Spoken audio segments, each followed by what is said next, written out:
You know what you never hear from people who play Dead by Daylight? I love Dead by Daylight. But I mean, unironically. It's so weird because even I'm someone that genuinely loves the game, but I never really say it. Unlike other games which I'm always constantly admitting that I love. Fortnite. I just think Dead by Daylight is such a mixed bag when it comes to how satisfying it is to play. And this is the point of this series that I want to start, where I try to suggest things for this game, which I love, but find there's still a lot to fix, add, and improve to make it much more enjoyable. For this video, I want to concentrate on XP, because an important thing about playing a game is to get satisfaction and enjoyment out of it. And leveling up here is a core part of why I like to play Dead by Daylight. Besides the feeling of being in a horror movie, and the competitiveness I have for getting some kills or escaping, the reason I play, maybe even subconsciously, is to level up. Why? Cosmetics. One of my favorite things about DBD is there's a lot you can earn without having to pay real money. You know, because I'm cheap. Really, the only things you can't get for free are collab stuff, the battle pass, and a couple of special cosmetics. But all of their original killers and survivors and the cosmetics not tied to a license, you can pretty much get by earning in-game currency called iridescent shards, or Iri shards for short. You earn Iri shards by ding ding ding leveling up. Depending on what level you're on, the game will give you about 275 to 300 shards every time you level up. That's awesome, except for one little problem. Most of the fancy cosmetics cost 7,200 shards, so it feels like a real grind to earn enough to get one piece of an outfit. And that's not considering if you want the entire 3 pieces of an outfit, which will cost 21,600 shards. Now I'm fine with all of that, because the game still needs to make the cash money. So the grind has to make you want to give in and pull out your wallet for that sexy skin you want to pimp out your favorite survivor with. Yum. The thing is, even having that forgiving mindset, leveling up in any game has to feel satisfying. But here, it feels like an unfair grind. Why unfair? Because every round, I feel like I get about the same amount of XP every time. No matter what I do, I personally get an average of 500 to 600 XP per round. And on average, you need 3,000 to 4,000 XP to level up.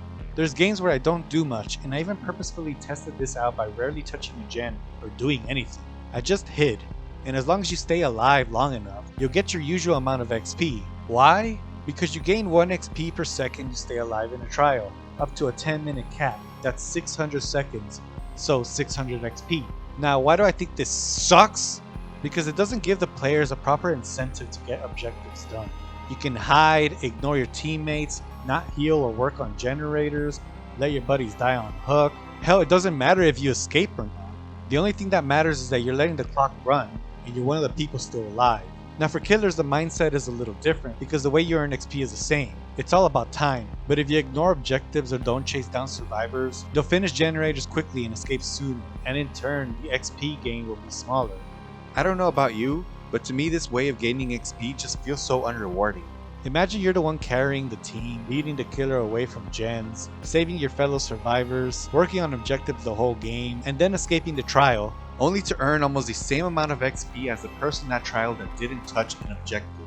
It's unfair. Now I understand the mindset that not every player will expertly handle the game like some sort of sweat. So that's most likely why XP isn't granted based on performance, but relies mainly on the time spent in a trial. In short, some people suck at the game and deserve a little cookie too. But still, those that did try hard deserve a bit more for their effort. And don't talk to me about the XP you gain from emblems, because that's a joke. You get so little XP for each one that even getting 4 iridescent emblems will only get you a measly 72 extra XP. And the casual player will not be getting 4 iridescent emblems. Also, don't even mention the daily 300 XP you get for your first game as killer and survivor each. That's a one-time thing per day and has nothing to do with how you perform in the trial. So, what will be my solution to this? Keep the same way of earning XP, but add these new ways to do so too. I think XP should be granted per completed objective. For example, if you complete a generator, you should get 20 XP. So if you end up completing 5 gens, you would end up with 100 XP for that awesome feat. If you cleanse or bless a totem, that could give you 10 XP, but cleansing a hex totem can double it to 20 XP. Every time you escape a killer, you should get 5 XP. And every time a killer hooks someone, they should get 10 XP.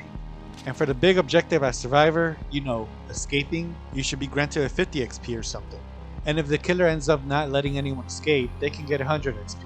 The reason I say extra XP should be per completed objective instead of per second on the objective is because then there will be people exploiting that by letting gens get destroyed and fixing them, basically farming points there. And players can already do that for blood points. And unlike blood points, XP does have some semblance of monetary value to it, given that you can get Eerie shards every time you level up. That's why my numbers for these extra ways of earning XP are small. I want there to be more ways of earning XP other than simply running the clock. And even if these numbers are small, if you're tackling several objectives in a trial, it'll add up to something more deserving. In the end, my problem isn't exactly that I want to level up faster. My point is that I want to gain XP appropriately according to the way I played during a trial. If I'm active and keeping busy, the XP at the end should reflect that. And the same if I'm being a little cowardly, unhelpful asshole and hiding the whole game. I should be given as little XP as possible in that case. Not only would this make it feel more rewarding to try your best, but it'll give players the incentive to do so too. So these are my thoughts on the XP system for Dead by Daylight, and suggestions to add to make the game feel just that little more satisfying to play. Like I said earlier, I want to make a series of videos for how to improve this game, which I love, but feel there's many places that need touching up and improvement. I want to know your thoughts on the XP game for DBD.